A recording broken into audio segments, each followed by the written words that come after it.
Indian sage once said, "The world is illusion. Only true self is real. The world is true self."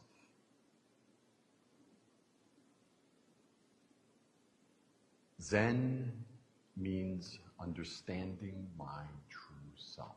What am I? When I was born, where did I come from? When I die, where do I go? Now, we are living in this world, very chaotic. Many things coming, going, changing, non-stop. So much change and movement, so much chaos, so many shadows. But that's just the outside form of this world. It's an illusion. Like shadows, like the appearances in a dream, this outer world is just an illusion. It's a temporary combination of light and shadow, of name and form, of time and space, all of it created by thinking.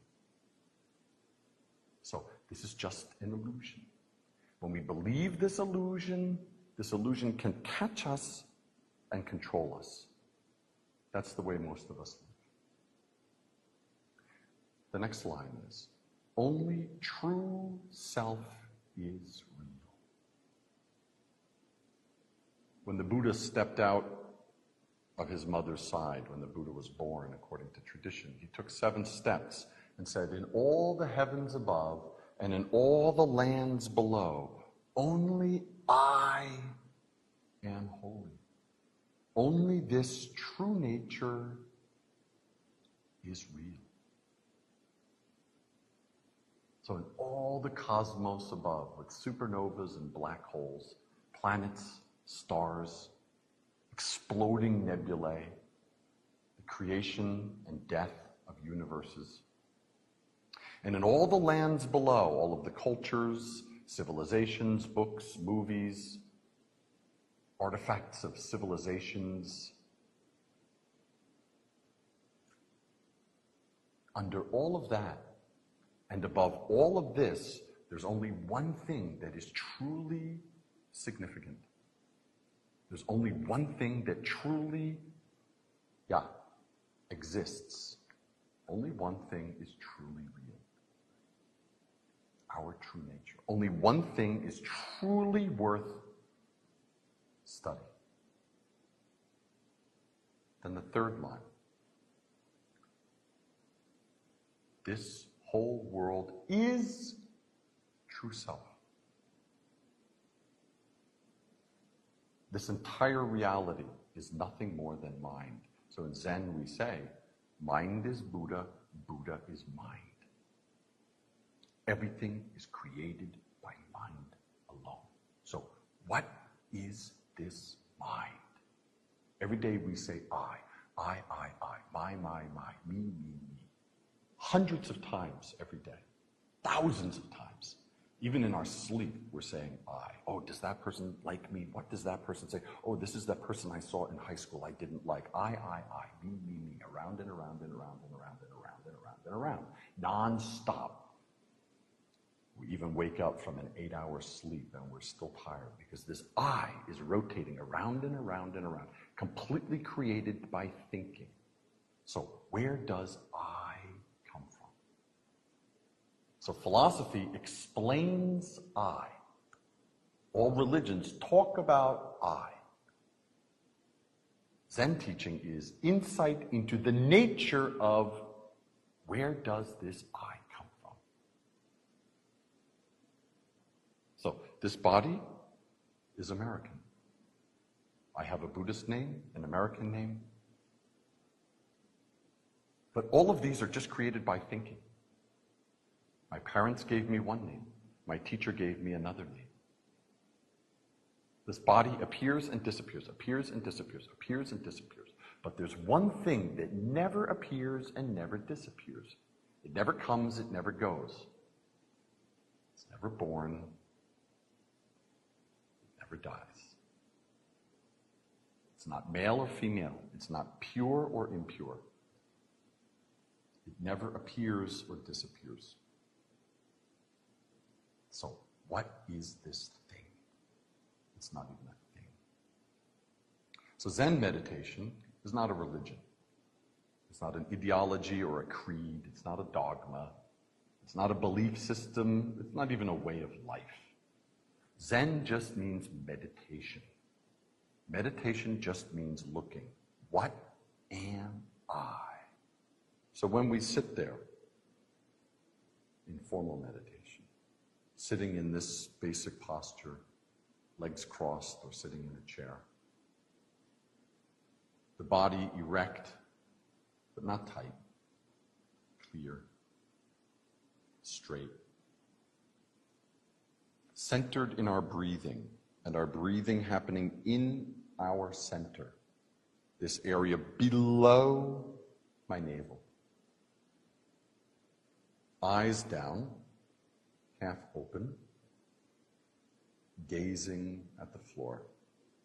Not looking or searching, gazing lightly at the floor. Eyes open, ears open, nose open, tongue, body, mind. So in this position, in this basic architecture,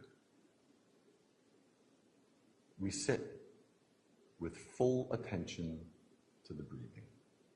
Natural. Clear. Not forced. Not some sort of artificial Zen breathing that we've gotten from some samurai movie. Zen breathing is very natural breathing.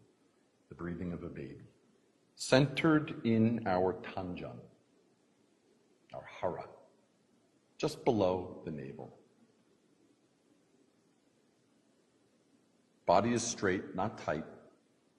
Head is upright, not stiff. Eyes half opened with awareness in the breath. What is breathing? What controls my breath? What hears that sound?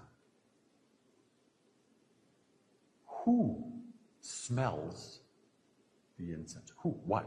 What is it? So we turn the view. Turn the view around. And all day our looking is outside into things that are coming, going, endlessly.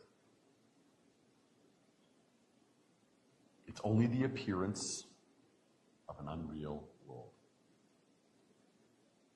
So in this basic posture, and it can happen in a chair, it can happen lying down. Watching the breath, aware of the breath, keeps us in this moment, right here, right now. Then with this awareness, we turn awareness to the source of awareness. What am I? And when we do that, when we seriously look with courage, not following our thinking, not following the flow of memories, also not ignoring them, not pushing them away. Zen does not mean stopping your thinking. Stopping your thinking is not meditation.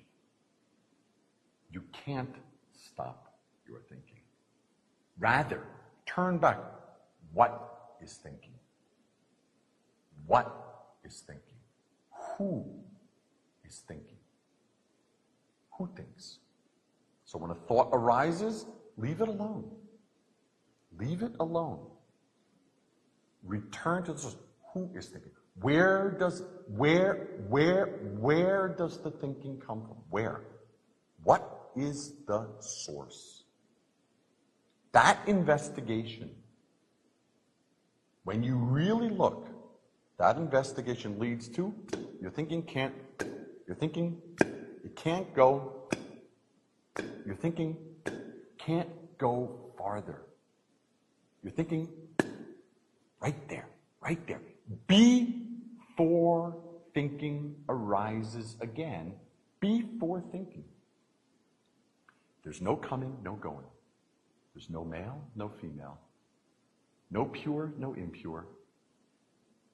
No God, no Buddha.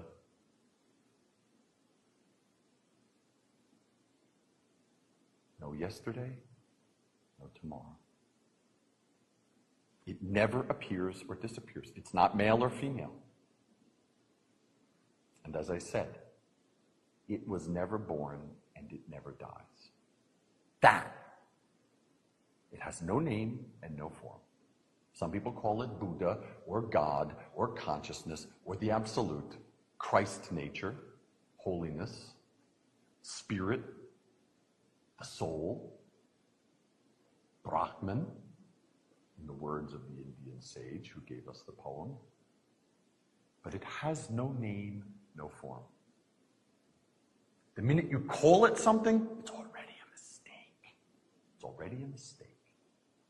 So meditation means look. It's not even a thing. So meditation is this action of being. To be with the breath and to look at, what am I? And when you really ask, you really look, not as a question, what am I, as a conceptual, intellectual exercise. When you really look, all thinking is completely, in that instant, cut off. At that point, before thinking. My teacher, the great Zen master Sung San, for teaching purposes, called it don't know. Christian mystics used to call it not knowing. The cloud of unknowing. Osho Rajneesh called it no mind. Some people call it beginner's mind. But it has no name, has no form. These are just teaching words. So meditation means being with this awareness, the very source of awareness.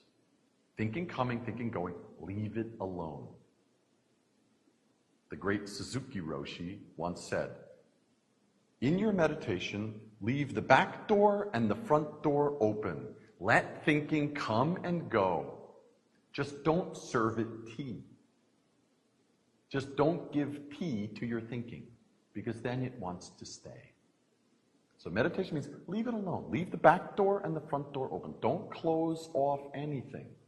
Rather, return to breathing. Return to breathing. Natural, effortless breathing in your center. And this investigation. What am I? Then this don't know mind gets bigger, bigger, bigger, bigger, bigger. Actually, it can't get bigger or smaller. It's infinite in time and space. But your awareness of it grows deeper and deeper and stronger. Then every moment is just this don't know mind moment.